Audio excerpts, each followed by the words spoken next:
नमस्कार, रसस्वादम किचन मध्ये आपणा सर्वांचं खूप खूप स्वागत।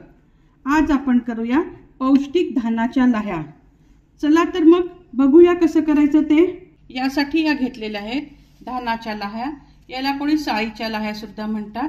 या मी सगळ्या स्वच्छ करून घेतलेल्या, निवडून आणि यातला जे कव्हर लागलेलं असतं ते सगळे काढून या घेतलेल्या आहेत। त्याच्यानंतर त्याच्यासाठी लागणारे साहित्य म्हणजे तूप, साजूक तूप घेतलं 1 वाटी, 2 चमचे जिरं घेतलं आहे, 1 चमचा हळद आहे आणि चवीप्रमाणे मीठ लागणार आहे। एवढंच आपल्याला याच्यासाठी साहित्य लागतं। चला तर मग करूया आपण पौष्टिक आणि डाएट वाल्या धानाच्या लाह्या। हे पहा, 1 वाटी तूप मी यात घातलेलं आहे। माझ्या धानाच्या लाह्या 10 वाट्या घेतलेल्या आहेत मी। आता या 1 वाटी तुपात जशा आपल्याला जातील त्याप्रमाणे आपण या धानाच्या लाह्या टाकणार आहोत। तूप गरम झाल्याबरोबर आपण यात 2 चमचे जिरं घालणार आहोत। जिरं हे जळू द्यायचं नाही, नाहीतर कडवटपणा येतो।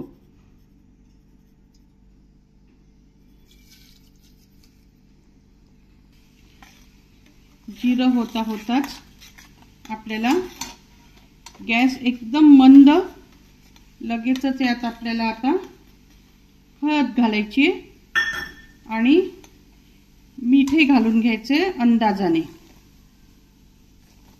आणि या लाह्या यात आपल्याला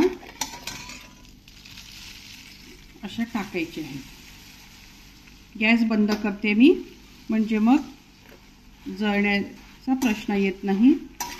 हे पहा, ह्या अशा आपल्या आता धानाच्या लाह्या तयार होत जातात।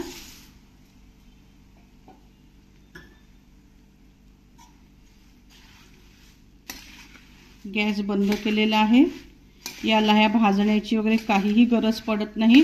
या गरम जी कढई होते त्याच्यातच त्या छान भाजल्या जातात आणि एकदा मिक्स करून झाल्यावर मग तुम्ही परत गॅस थोडासा गरम करण्यासाठी सिम वरती सुरू करू शकता।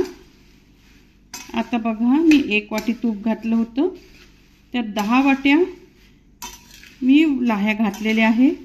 या सगळ्या मिक्स झाल्यानंतर जर आपल्याला गरज वाटली तर आपण याच्यात ॲड करू शकतो। कोणाला थोडंसं तुपकट आवडतं, कोणाला कोरडा आवडतं, याच्याप्रमाणे प्रत्येकाचा अंदाज वेगळा राहू शकतो। तुम्ही बघा, पण आता हे हळूहळू मिक्स होत आहे आणि ते सगळं तूप या लाह्या ॲब्झॉर्ब करून राहिले आहेत। हा डाएटवाला चिवडा म्हणू शकता तुम्ही, किंवा माझ्याकडे तर मुलं आजाराचा तापाचा चिवडा म्हणतात याला।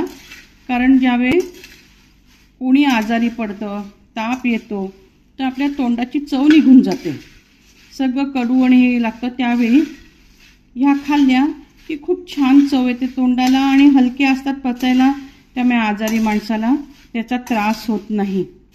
असा हा डाएटवाला चिवडा किंवा धानाच्या लाह्या तुम्ही पण करून बघा। 5 मिनिटात तयार होतात, काही वेळ लागत नाही आणि महिने खराबही होत नाही, खूप छान राहतात।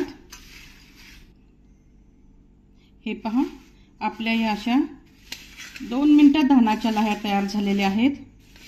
तुम्ही याला आधी कडक भाजून घेऊ शकता। मी याला छान कडक ऊन दाखवलेलं होतं दिवसभर, आणि आता मी याला सगळं माझं झाल्यावर एक 3-4 मिनिटं तरी असं मंद आचेवर भाजून घेणार आहे, म्हणजे मग त्या लाह्या छान कुरकुरीत होतात।